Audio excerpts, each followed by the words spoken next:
Bonjour tout le monde. Pour ce numéro 7 de Radio Travail, j'ai l'immense plaisir d'accueillir Éric Jean-Jean, animateur du Drive de RTL2 et homme multicarte sur RTL, avec notamment le Grand Studio et Bonus Track. Bonjour Éric et merci d'avoir accepté l'invitation. Bonjour Damien, merci de m'inviter, surtout merci beaucoup. Alors, première question de circonstance que je pose à tout le monde, où es-tu actuellement ? Je suis dans mon bureau, dans l'ouest, j'habite à l'ouest de Paris, à Levallois-Perret exactement, et je suis à la maison. Je suis sorti tout à l'heure pour aller faire des courses. J'avais l'impression d'être un délinquant quand j'étais dehors. Donc j'ai fait les courses vite fait, puis je suis rentré, mais vraiment, c'est-à-dire que j'ai l'impression qu'il faut jamais traîner, quoi. C'est ça. Et comment tu vis ce confinement dans ton appartement parisien ? Alors j'ai une chance folle. D'abord, j'adore mon appartement. Je suis avec mon épouse. Les enfants sont grands, donc on n'a pas à s'en occuper. Et puis je suis avec mon petit chat, donc ça va. Et puis j'ai surtout une chance folle dans mon confinement, c'est de pouvoir faire un double confinement. C'est-à-dire que j'habite à 3 minutes de RTL. Et donc, je me suis porté volontaire pour faire mes émissions depuis le studio. Donc, en fait, depuis 3 semaines maintenant, presque un mois, je sors de chez moi un quart d'heure avant l'émission, je prends ma moto, je fonce à la radio. Il y a beaucoup de normes de sécurité à la radio quand on arrive. Je fais mon émission et je repars. Ce qui change complètement la donne, parce que je sors comme je fais du direct le week-end et du direct la semaine, je sors au moins une fois par jour. C'est vraiment autre chose. Donc en fait, je vis le confinement plutôt bien. Puis moi, ça me rend assez créatif. Donc non, je suis pas malheureux. Évidemment, je suis pas heureux. Je suis heureux. Je regarde la télévision, mais je suis pas malheureux. Voilà, je suis plutôt bien loti. Alors, commençons par parler un peu de RTL. Ta présence à l'antenne a été un peu impactée, parce que du coup, le Grand Studio est en best-of, mais tu le présentes en direct à l'antenne, alors depuis les studios. Ouais. Et puis, Bonus Track, on le retrouve le dimanche soir à la place du sport, en plus de sa case habituelle. Oui, voilà. En fait, je me suis très vite porté volontaire pour rendre service à la radio.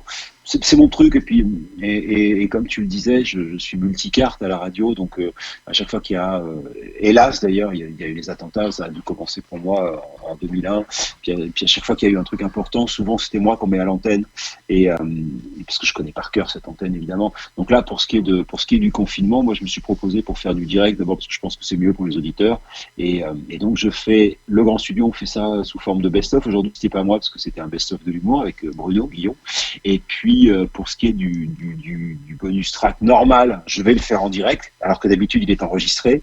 Et le dimanche soir, c'est un autre rendez-vous d'un bonus track que j'ai envie de dire un tout petit peu plus light, quoique.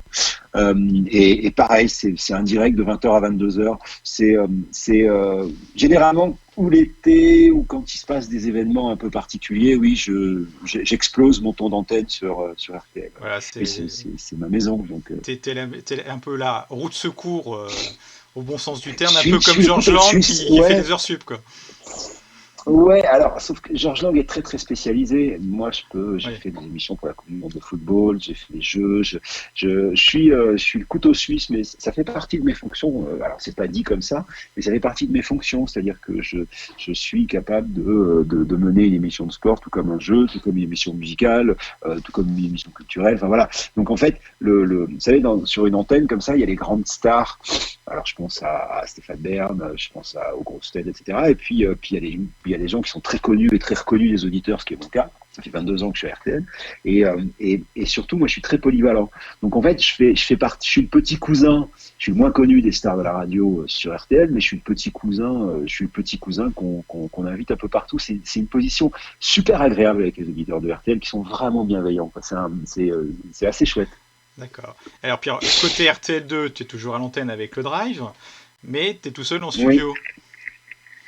Oui. Alors, mais d'ailleurs, pour toutes les émissions de la radio, tu sais, le confinement existe aussi dans notre travail. C'est-à-dire, quand on arrive à RTL, déjà, on est obligé de passer par un sas d'accueil dans lequel on nous prend notre température. Il y a un type de la sécurité qui prend notre température sur le front. À partir de 37,8, je crois, on peut pas rentrer dans la radio. Ensuite, oui, si tu as dépassé je crois que c'est 37,6 ou 7 ou 8, je sais plus. Il y a un moment où ils disent non, on est désolé, c'est affiché à l'entrée pour qui que ce soit, y compris si vous avez une émission Enfin, ça me paraît assez logique d'ailleurs. On croise plus jamais personne dans les locaux, c'est-à-dire que je croise mon réalisateur et c'est tout quand je travaille pour RTL. Et pareil pour RTL2. Ils ont même changé de réalisateur à RTL2 quand le mien est parti en semaine de repos. On n'a pas le droit de s'approcher ni de se toucher. Chaque studio en fait est désinfecté entre chaque émission, donc à aucun moment vous pouvez prendre une émission dans le même studio que l'animateur d'avant. C'est-à-dire c'est assez étrange, moi qui suis plutôt un animal tactile. J'ai un peu l'impression de me sentir dans une bulle et de ne pouvoir approcher personne. C'est à la fois rigolo, étonnant et un peu flippant. Enfin, c'est un mélange de tout. Donc, je ne vois quand j'arrive que la personne qui va me réaliser. Et encore, on se voit, c'est-à-dire on ne s'approche pas à plus de 2 mètres. Et enfin, c'est assez étrange, voilà. Y compris dans les locaux de la radio. Mais du coup, ta complice Marie est enfermée chez elle pour le drive. Marie, elle est à la maison et Marie, elle enregistre ses papiers. Elle est courageuse, Marie, parce qu'elle est vraiment toute seule. Elle enregistre ses papiers, elle fait ses montages et elle nous les envoie et nous on les diffuse dans l'émission. Ouais, c'est un peu étrange comme situation. Alors, J'espère que ça va pas durer. le drive RTL2, c'est un petit peu adapté au confinement. Est-ce que tu peux nous en parler un petit peu? Ouais, bon, on a fait un peu comme tout le monde. Alors bon, au-delà du fait que désormais je suis vraiment tout seul dans le studio avec Thomas qui réalise l'émission, on a fait on a fait quelques aménagements sur les invités. On a généralement 2 invités par semaine. On essaye de conserver le rythme en faisant des espèces de mini-concerts avec eux. On les fait par visioconférence. Tout cela ayant évidemment ses limites parce que la technologie fait qu'aujourd'hui on peut pas dans l'espace micro d'un téléphone avoir le son qui serait suffisamment broadcast pour qu'on fasse 2 chansons par exemple. Ça fait beaucoup d'écouter 2 chansons avec un son de téléphone ou avec un son avec un petit son sans carte son, mais on continue de le faire parce qu'on considère que c'est important pour nous de garder ce lien. Moi quand j'ai commencé le drive il y a 4 ans, j'ai dit à Guillaume Piot, qui est le directeur des programmes de RTL2, je lui ai dit, tu sais, moi j'aimerais bien qu'RTL2, et particulièrement le Drive, soit le rendez-vous des chanteurs pop-rock, c'est le rendez-vous des potes pop-rock, des potes rock autour de cet univers-là. Et donc du coup, moi c'est souvent antenne ouverte et invitation pour les gens de cet univers-là, français, internationaux. Donc on essaye de garder ce rythme-là, même si évidemment on fait pas la même chose, hein, on va pas se mentir, on fait pas la même chose qu'avant. Et est-ce qu'il y a des petites choses que tu vis pendant le confinement qui te donnent des idées que tu mettras à l'antenne après le confinement? Oui, mais alors pas des idées de radio. Bizarrement, je suis le confinement. Là, on était sur une idée d'histoire. En parallèle de ça, j'ai créé une histoire pour une série. J'espère que ça va aller jusqu'au bout. Et puis, poussé par le confinement, j'ai eu une autre idée d'histoire. Peut-être pour un podcast, une vraie histoire inventée de toute pièce qui serait pas du tout de la radio telle que je la fais aujourd'hui. Et donc voilà, pour moi c'est une période assez créative, bizarrement. J'ai un petit cahier à idées, j'ai des notes partout. Je fais mes recherches pour les chansons, je passe beaucoup de temps. En fait, ma vie est souvent parasitée par enfin, parasité, non, pas parasité, mais je suis un animal social, donc je discute avec les gens, je rencontre des gens, je fais des déjeuners, je bavarde, je perds du temps à prendre un café avec les copains, etc. Et comme ça, tout cela n'existe pas, ça me laisse, j'allais dire, du temps de cerveau et d'imagination supplémentaire, et je m'aperçois qu'il est très utilisé. Donc c'est assez chouette. Pour moi, ce confinement, c'est une forme de, on est un peu ermite malgré soi, et au fond, ça me déplaît pas tant que ça. Voilà.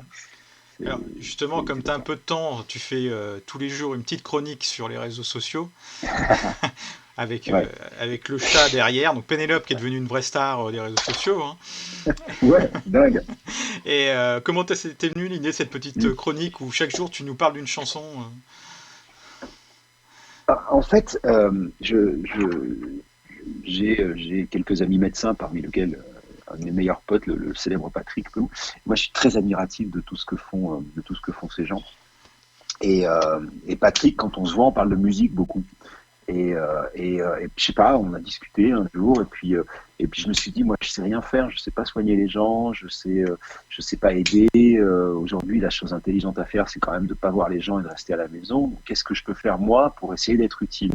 Et la seule chose que je sais faire à peu près bien, c'est de raconter des histoires. Je suis un raconteur d'histoires. Et du coup, qu'est-ce que je connais le mieux? C'est la musique. Donc, je vais raconter des histoires de musique. Et puis, quand je suis à la maison, tu vois, là, elle est derrière, elle est à 2 mètres de moi. Quand je suis à la maison, il y a mon chat qui est pas loin tout le temps. C'est un petit chat qui fait comme un chien. Et donc, au début, c'était une vanne.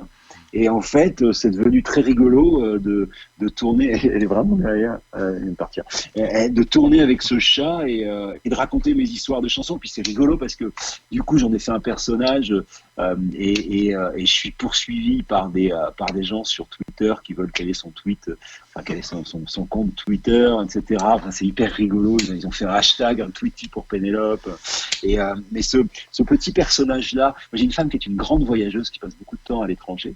Et du coup, moi, je passe beaucoup de temps avec mon chat et ce petit personnage-là fait partie de ma vie. Et du coup, c'est rigolo parce que ma vie à la maison, il y a aussi le chat, il y a beaucoup de musique, il y a pas mal de livres. D'ailleurs, bizarrement, plus de livres que de musique en ce moment. Et voilà. Donc, tu vois, c'est comment est-ce que je peux me rendre utile? Qu'est-ce que je peux faire pour faire en sorte que ce confinement, pour les gens qui m'aiment bien, soit cool? Je me suis dit que c'était pas bête de raconter des histoires de chansons.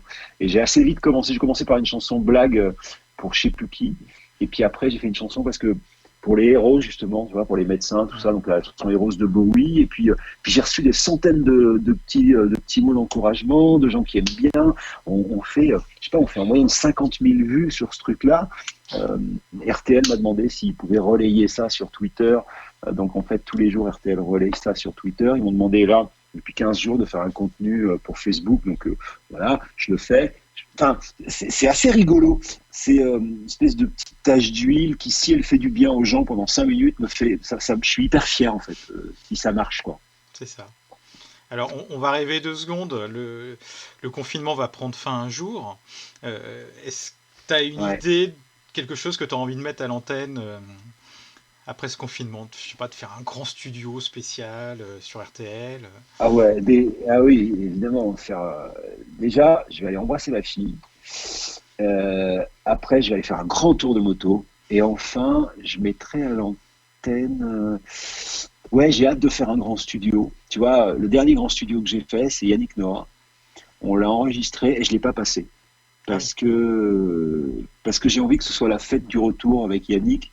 Et après, je voudrais faire une émission. Peut-être on fera un truc. Je sais pas quand est-ce qu'on va pouvoir faire des invités, mais peut-être une émission si on peut faire un truc pour la fête de la musique. J'aimerais bien qu'on ait un dernier grand studio avant la fin de la saison. Je sais pas trop comment ça va se profiler. Mais ce que m'apprend bizarrement, je n'ai pas l'impression d'avoir arrêté de faire mon travail pendant le confinement, bien au contraire. Et les idées que j'ai eues, elles sont plus sur l'image, tu vois, cette histoire de chronique vidéo me donne plein d'idées et d'envie. J'ai plein de gens qui m'ont appelé pour me proposer des trucs et tout. C'est plus de ce côté-là que ça va se voir. Et puis surtout, ça a fait que mon imagination a beaucoup travaillé. Et j'aimerais bien voir à l'antenne, c'est mes histoires sur une série ou sur un film ou un truc comme ça. Je sais pas. Voilà. d'accord. Bon, bah écoute, merci Eric de m'avoir accordé quelques minutes de ton temps. Et donc Merci on à va toi. rappeler que tu es dans le Merci à poste toi, Damien. tous les jours sur le drive de RTL2, donc 16h-19h, que tu es sur RTL avec le grand studio, donc sauf quand c'est Bruno Guillon avec le studio d'humour, et puis avec Bonus Track, donc dimanche après-midi et dimanche soir pendant qu'il n'y a pas de foot. Voilà. À bientôt Eric. Merci Exactement. beaucoup. Merci Damien, à bientôt. Au revoir.